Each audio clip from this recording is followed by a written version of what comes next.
Genesis chapter 9. Okay. And God blessed Noah and his sons and said to them, "Be fruitful and multiply and fill the earth."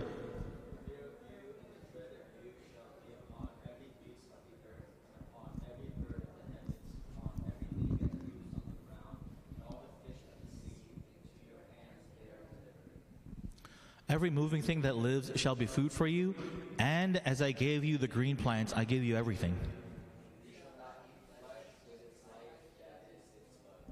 And for your lifeblood I will require a reckoning. From every beast I will require it, and from every man, from man. From his fellow man I will require a reckoning for the life of man.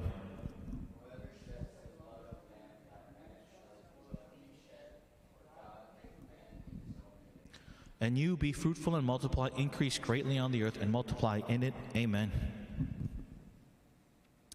So last week we ended with how image bearers of God all image bearers of God has a right to life, because, and this is where any rights come from. God commanded man, made male and female, to bear his image, to be the expression of God's holiness and his order in creation. That was a commandment. And that's where our right to life comes from, is God commanded us to express these things into creation. So we ended with the point that no animal has a right to life. The only rights that animals have are only insofar as rights of ownership of an image bearer. So before sin, God had certain purposes for animals. After sin, God repurposed animals as a temporary substitutionary sacrifice for the sins of men. What did not change was their service to those image bearers of God. That's the thing that did not change. So their function changed, but their purpose did not. Or they were repurposed in a way where they're still serving their original function. That's a more accurate way to say it. They were repurposed to serve in their original capacity after sin. So this is before sin. Now, if Adam needed the help of animals to carry dirt from point A to point B, because remember, he was a keeper of the Garden of Eden. So in order to dress and keep it, he needed dirt from here to over there. Then he could employ the animals to help him carry the dirt from point A to point B. After sin, creation is at enmity against man, meaning we're at war with each other, due to the consequence and influence of Adam's sin on creation. And if you remember, God cursed the ground for Adam's sin's sake. Not just Adam, but the ground. So after sin, even the life of the animal is given as a temporary stay and abeyance, a temporary substitute to appease, or temporary substitute to hold back God's wrath. A temporary substitute for the life of God's image bearers for their sin. It's a temporary substitute.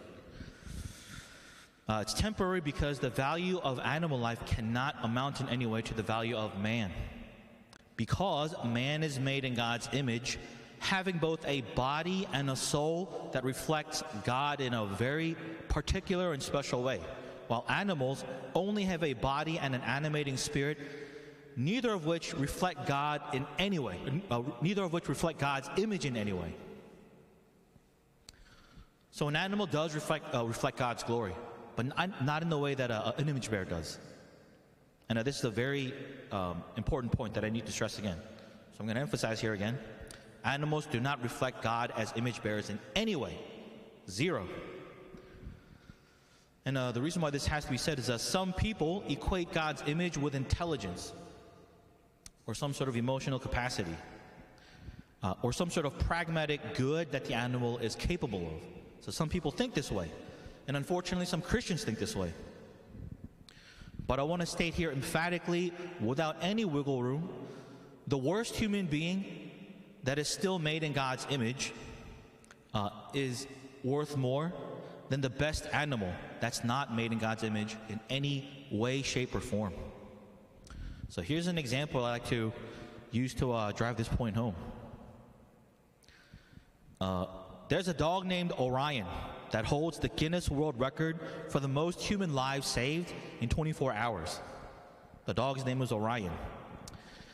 On the night of December 15th and 16th, 1999, torrential rains caused a massive flooding in Venezuela And that flooding tragedy where many people died is called the Vargas tragedy. So a lot of people died in this torrential rain. However, 37 people lived because of Orion, who swam over to the people being carried away by the flood, or hanging on to something so that they don't get carried away. 37 people. Then you have people like Mao, Stalin, Hitler, Bill Gates, George Soros. Tens of millions of lives killed. Hundreds of millions of lives suffered. The dog that saved 37 people is still not as much worth in God's economy as any of these murderers. And that's because the dog is not made in God's image. And even though these guys are murderers, they're still made in God's image. And this is how you know in God's economy, and so in our economy, in our fallen human mind economy, we would think, oh, the dog is better than these murderers. But we know that that's not the case in God's economy,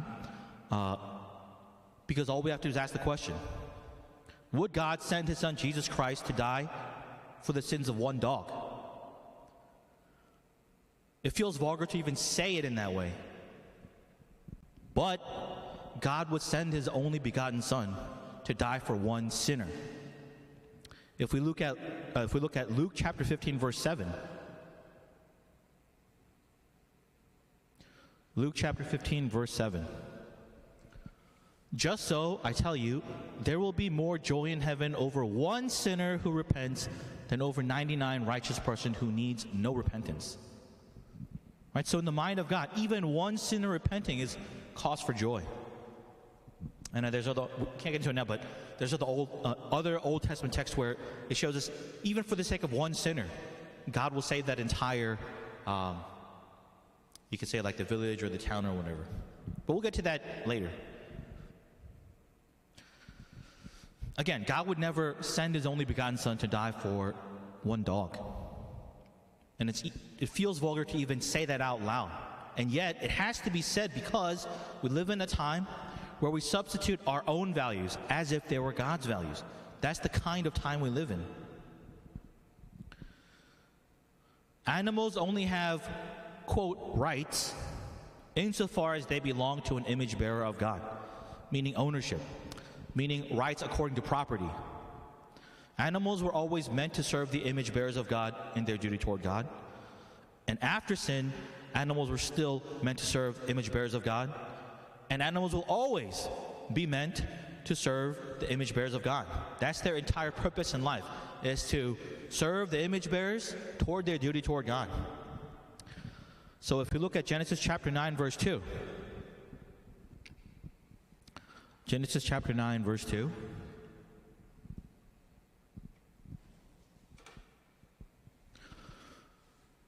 The fear of you and the dread of you shall be upon every beast of the earth and upon every bird of the heavens, upon everything that creeps on the ground, and upon and all the fish of the sea.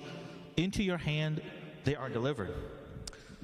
As we saw last week, that last part is warfare language, right? Meaning there's a war going on, and God gave us the upper hand over these creatures. And he did that because we're supposed to dominate over them. That's what it means to have dominion over them. And another way of saying that is to domesticate them. So to communicate to everybody here, how are we to think properly as God's priests, being steward over God's things? Wild animals, so I'm just trying to communicate how we're supposed to properly think about being stewards, being priests of God. So wild animals in God's economy. Is man allowed to kill wild animals? That verse 2 has the answer. If the animal is a threat, yes, because we're at war. Well, what if the animal is not a threat? Still yes, if the purpose of killing the animal or animals is to establish dominance over them. That's the point. He's saying, I deliver them into your hand in order that you can establish dominance over them. And this gets to the point of what happens when like a dog attacks somebody, you know, should we put it down? Of course you should put it down, and we'll get to this more later as we get to the Mosaic laws, where if you don't do this, if you don't actually protect human life from your property animal or wild animals or whatever, you actually get quote-unquote fined. We'll talk about more about that later, but unless we understand what's going on here, none of the Mosaic laws will make sense, because the whole point that God is making here is animals are made differently than human beings. Human beings are made differently than animals, and it's a quality difference. Human beings are made in God's image. That's the point that's being driven home here. So the background to all of this then is all things belong to God. That's the background here. All things belong to God, as God is the creator and possessor of all creation. So if we look at Genesis chapter 14, verse 19. And he blessed him, he is the Melchizedek. And he blessed him and said, "Blessed be Abram by God, Most High, possessor of heaven and earth." Right, so God is known as the possessor or creator of heaven and earth. He's the possessor because he created all things. That's known as a, it doesn't matter but that's sort of like obvious. Does that make sense? Because he created all things, he's the owner, possessor. And then Psalm 50, verses 9 through 12. And he blessed him and said, "Blessed be Abram by God the Most High. I will not accept a bull from your house or goats from your folds, for every beast of the forest is mine." So he's talking about wild animals. "Every beast is mine, the cattle on 1,000 hills. I know all the birds of the hills, and all that moves in the field is mine. If I were hungry, I would not tell you, for the world and its fullness are mine." So not only the creatures, but everything. Everything belongs to God. God's the possessor of all these things.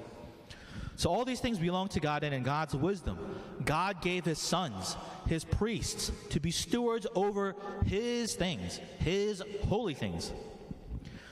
We as priests and stewards of God's holy things steward over those things with the purpose of expressing God's holiness and the order thereof in everything we steward over.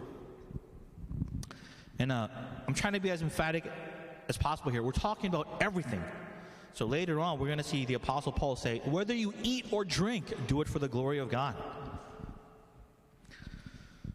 So, if the death of an animal will allow an image bearer of God to be holy and live holy before God, if that's the case, in God's economy, the holy living of the image bearer is infinitely more valuable than the life or the suffering, quote-unquote suffering, or whatever it is, of the animal. So the value of the whatever benefits the human being. So to put it in a more meta term, and to put it in a more like sort of like a catch-all term, the benefit of the human being will always infinitely outweigh the benefit of the animal. Always, because human beings are made in God's image. And this is without qualification. Without qualification. And if you don't understand that this is because God made only man in God's image and no other creature, then you won't understand why any of the Mosaic sacrificial system matters. You're not going to understand why it even matters unless we have this down first. We're created in God's image, no other creature, not even angels, no other creature is made in God's image. We have to have this foundation down first. And why it's a tradition passed. So later when we even get to the animal sacrifice system, we have to keep the constant in mind that sacrificial system was not made by human beings. It was first instituted by God when God killed animals in order to get their skins to clothe Adam and Eve, to cover their sin in God's sight. The work of God covering the sins of Adam and Eve. So this is an institution started by God, carried down to Abel, and then carried down to the prophets, carried down, and we're getting to this point. Now Noah's the priest, and it's constantly it's a tradition being passed down, starting from God himself. And the only caveat here, is it must be done for the sake of God's glory, which is to have dominion over them, to set fear and dread over them, so that the animals learn not to attack human beings. That's the point. Why? Because we're at war. Because of the effect of sin.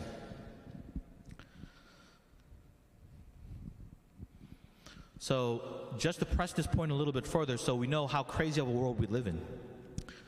In God's economy, there's no reason why an endangered animal should not go extinct. So we think, oh, this animal is endangered. We need to protect it so it doesn't go extinct. In God's economy, that doesn't exist. If an animal has served its purpose, it served its purpose. That's it.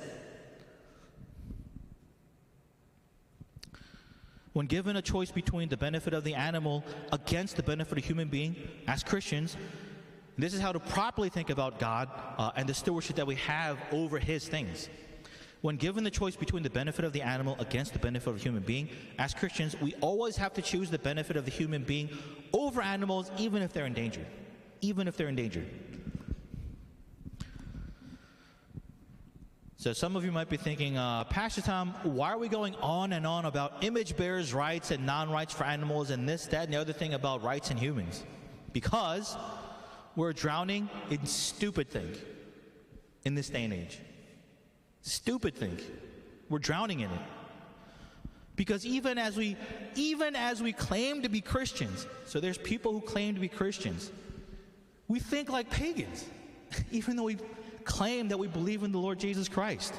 The process of our thinking is to think like pagans for some reason, and this cannot be.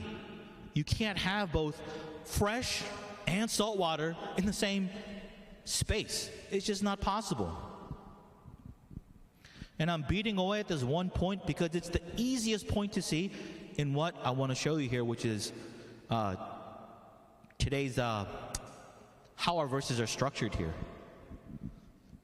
Next slide, please. Can you guys all see that? I try to make it as big as possible without, okay. So that's verse 1. And God blessed Noah and his sons and said to them, be fruitful and multiply. So this is today's passage, right? Next slide. Do you guys notice a similarity between the first verse, and God blessed Noah and his sons and said to them, be fruitful, and the last verse, and you, be fruitful and multiply, increase greatly on the earth and multiply in it? It's the same. It's virtually the same. You guys, yeah, so in Jewish literature, there's this thing called chiasm. And what that does is they take a block of text and they say, we want to point out, we want to emphasize the point we're trying to make. And to do that, we're going to use a literary device to show you where that point is. So they're encapsulating it between verse 1 and verse 7 by making it exactly the same. Exactly the same. Okay. What is verse 1 and verse 7? Isn't it the exact same covenant blessing that God gave to Adam and Eve? So it's a covenant blessing. It's a covenant command blessing, because it's not, will you please be fruitful and multiply, but it's, I command you to be fruitful and multiply. And now we have to remember here, once again, this command is given to image bearers. So when it says be fruitful and multiply, it's not only talking about physical multiplication, because we're made in God's image. We have this thing called a soul, a spirit. So it's the entirety of it that's supposed to be fruitful and multiply. So according to the soul, we're supposed to multiply in our good works, in our demonstration or manifestation or expression of God's holiness, His righteousness, the goodness of God. All these things are also supposed to multiply because we're made in God's image. So it's not just physical multiplication that God's talking about here. He's talking about as image bearers, both the spirit and the body together. All those things that constitute, you need to multiply.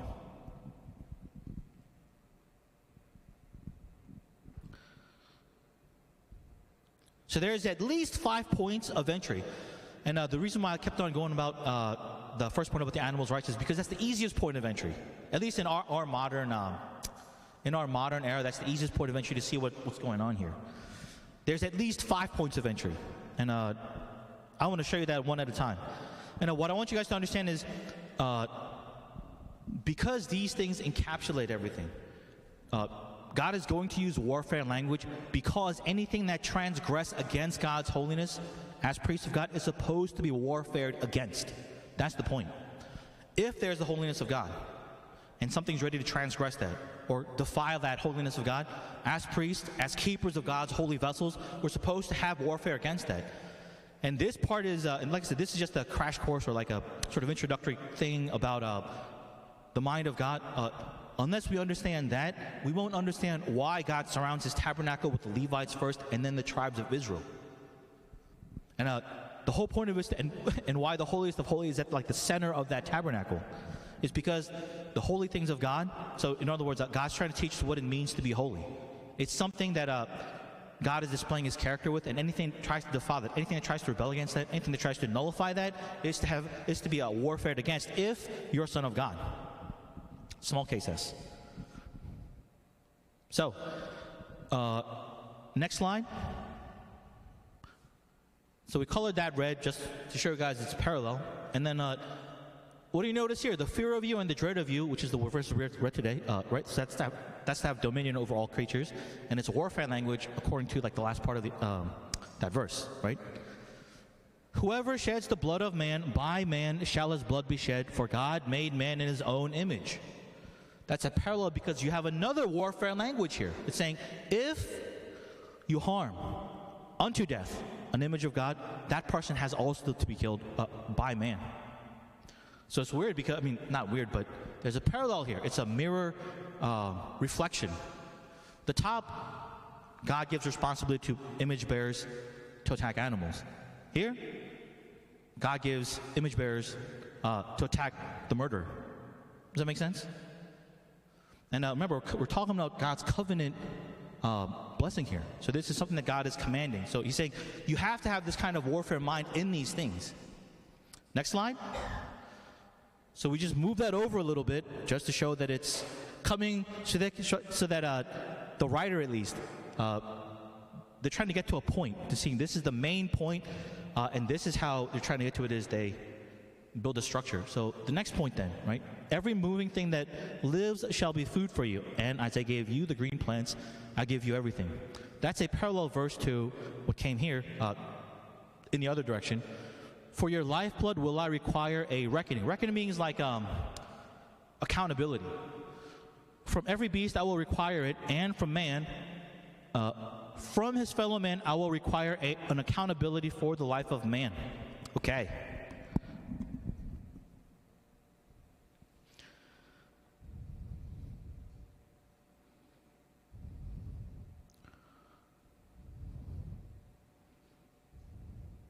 Oh, okay. This is about life. For you, lifeblood will I require the reckoning, right? So it's talking about how you're supposed to live, or like, what's your, like, what, as the priest of God, as a priest of God, what kind of things are supposed to be holy for you? It's trying to reflect on, like, as a steward of God, what kind of things, how are we supposed to perceive the world through God's commandment? That's what this is about.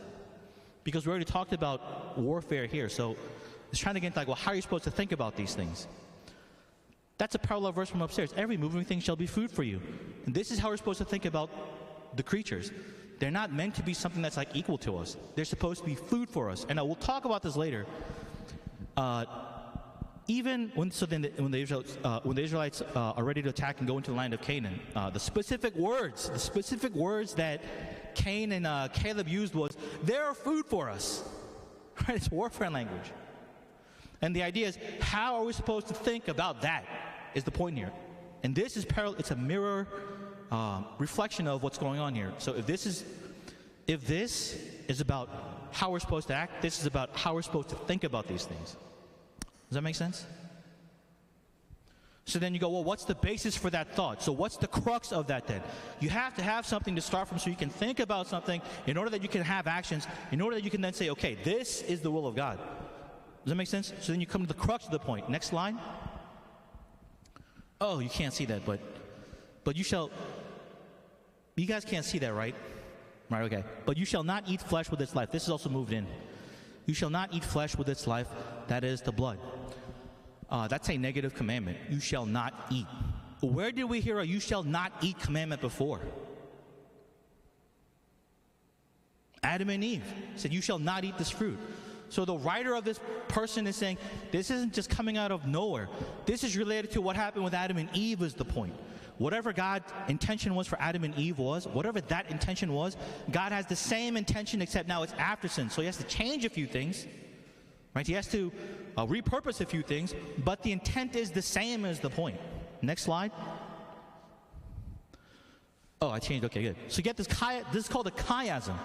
So they're trying to tell you, by encapsulating in similar language or similar ideas that reflect each other, they're saying this is where we're trying to get to, and then this is the point of the basis, or like the actual like the seed form of what they're trying to get at, in order that you understand why we're supposed to keep all these things, how we're supposed to, in other words, how we're supposed to ask priests, how we're supposed to be stewards, because we have our own ways that we want to be stewards for, but that's not God's ways. And God is making an emphatic point here, saying His ways.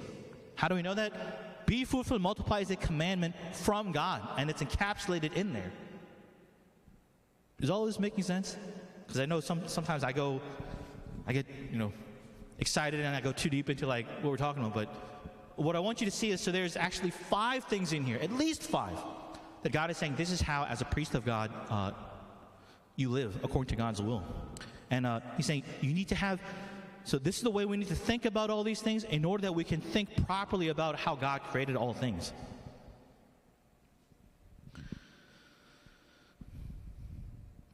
So if you look at Adam's sin, and this is the crux now. So this is a negative commandment, right? A lot of us then we go, okay, well, if I was in Adam's place, I would not have eaten that fruit. A lot of Christians think this way. But again, a lot of Christians think in a pagan way.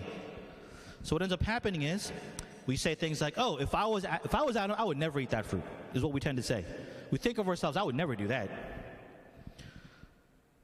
I would say, well, you need to put your money where your mouth is, because now you have an opportunity to prove that. If at any point you believe that animals are not delivered into the hands of man as a covenant blessing of God, then you would have eaten the fruit.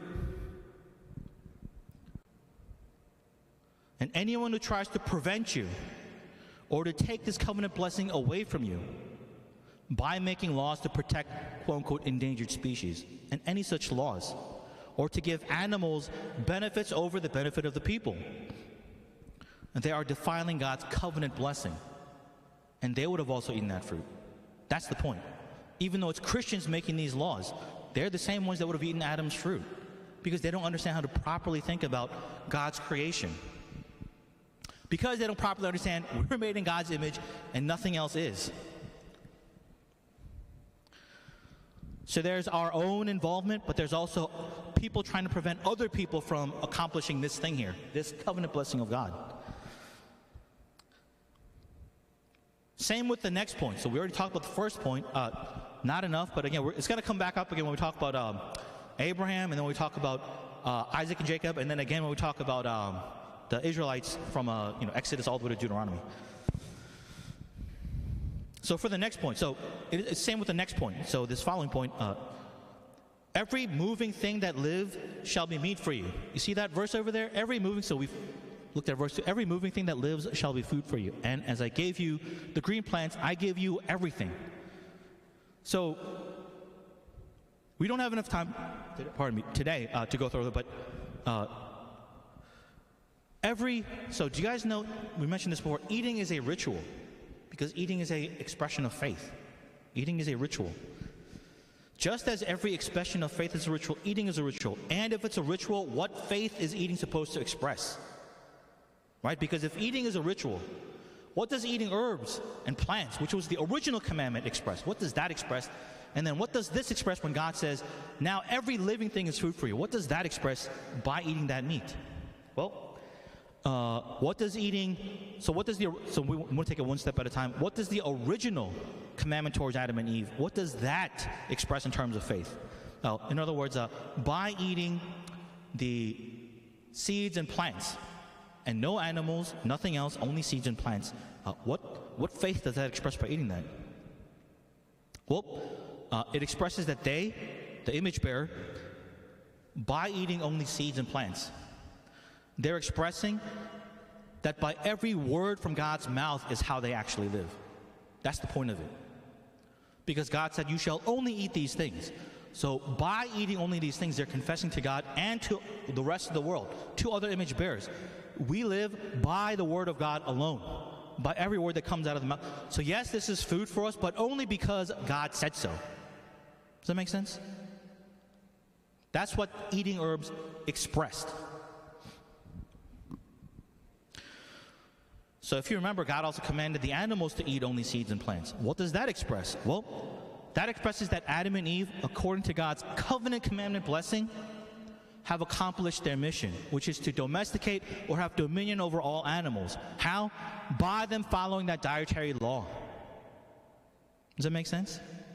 That means so to the degree that animals, all living things, to the degree that they also eat only seeds and plants as God commanded, that shows that they have accomplished that prerogative of God, that commandment of God. That's been accomplished.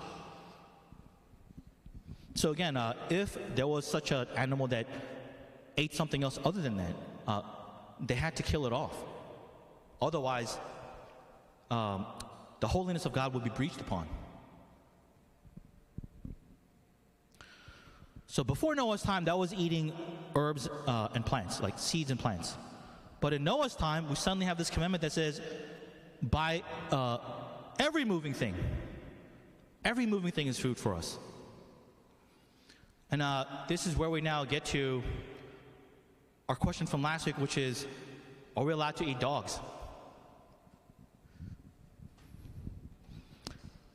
We're kind of out of time, so we're not going to get too much into it, but let me ask you a question. So there's the person's choice there, you say. Yes. You can say it's a choice. But are you thinking like a pagan in that way? If you say, in other words, there's a priority going on here.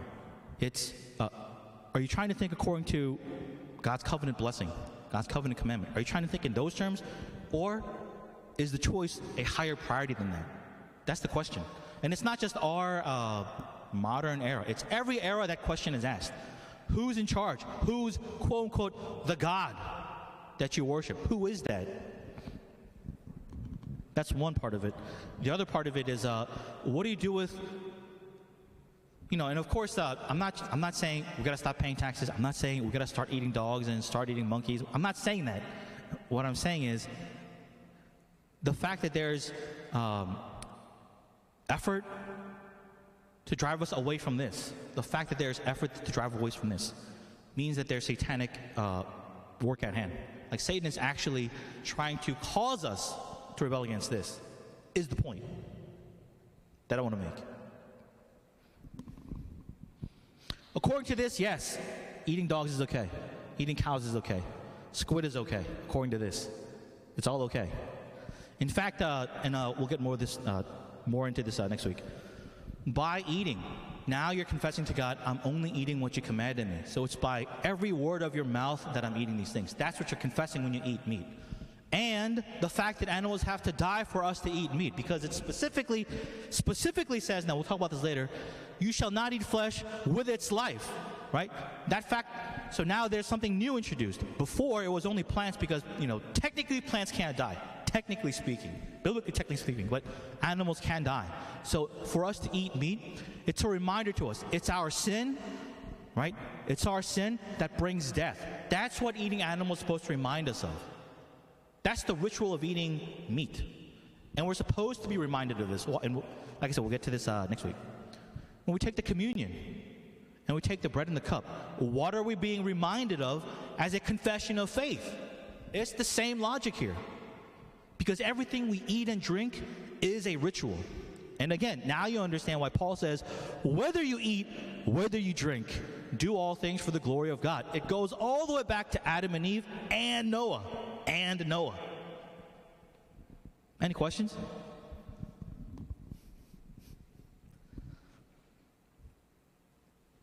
And I know this is probably like the first time you ever heard such a thing, but the thing is, it's been here all the time. It's just a lot of people there, I don't know, pressure gets to us.